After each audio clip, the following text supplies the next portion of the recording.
There's a saying that goes like, if you meet one autistic person, you've met just one autistic person. We're all different. You know, we've got varying levels of ingredients, I suppose, that make up our autism. I find them really, really inaccessible. Part of the comorbidities of my diagnosis is also dyslexia, and also with my autism, I really struggle with all of the changing interfaces of like emails and all the different systems people use. The whole job description was written in business jargon. That's one thing that I don't like. I can't stand jargon. I can't stand acronyms. I told them that this application is extremely not inclusive. Everything. Confidence. I'm a hard worker. That eye contact doesn't equate like the level of engagement you have, or that it's not being evasive, or that you're not confident in what you're saying. Your strengths are strong when you're allowed to manage them in your own way.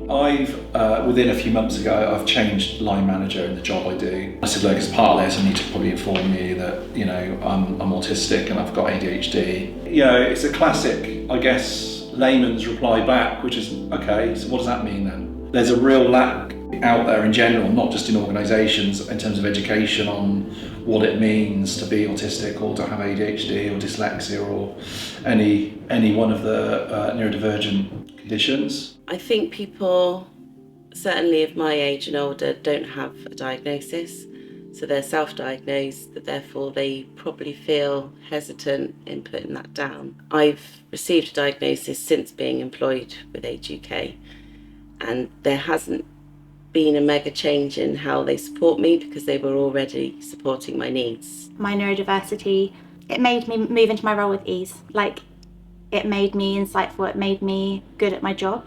Neurodiversity inclusion isn't about grand gestures. It's just about removing unnecessary barriers and recognising that people communicate and process the world differently.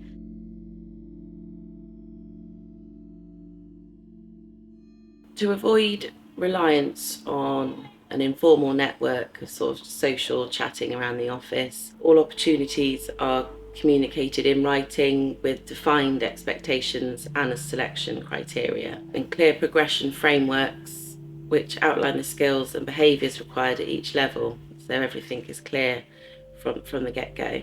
To support inclusivity for neurodivergent individuals, employers can make very small changes to their application process. So they could just include a small sentence around, please get in touch if you require any reasonable adjustments. If they are looking to create further opportunities for inclusivity, then it could be offering to send out the questions sort of a day in advance. And this doesn't necessarily give an unfair advantage. It's just making sure that everyone has the same and equal opportunities.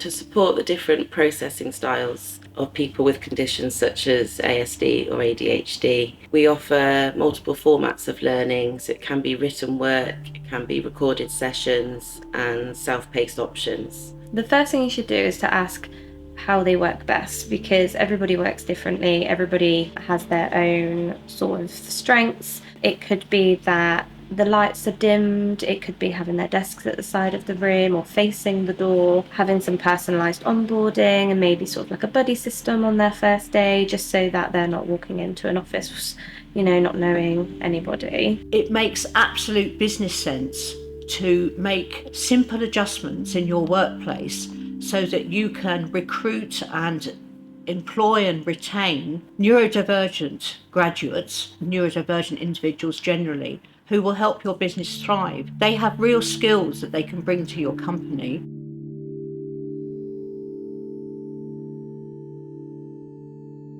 "15 to 20% of people are neurodivergent, so it is a part of every workplace, and I think it's really important for employers to understand and be more inclusive and just offer equal opportunities to everybody. As a legacy project for the college when I retired, I wanted to work with the college to improve the facilities and access for students who are neurodivergent. So the project was commissioned with New College to carry out some research. They looked at research that had already happened and they carried out their own research and used the results of that to inform the development of 2 toolkits.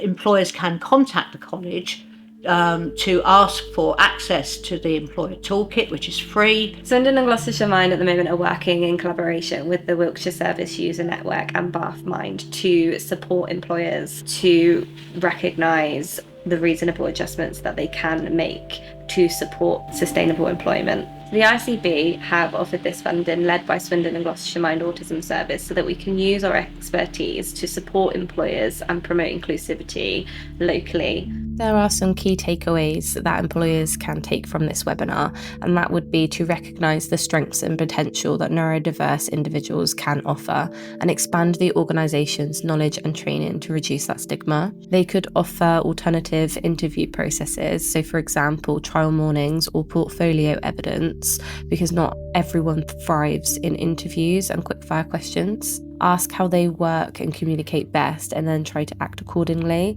I think it's important for employers to provide consistency and routine where appropriate, and also just to try and allow a quiet place that they can go to decompress or reset. My advice would be to get trained on the basics and to keep it person-centred. Rather than focus on neurodivergence, it's more, what does this person need?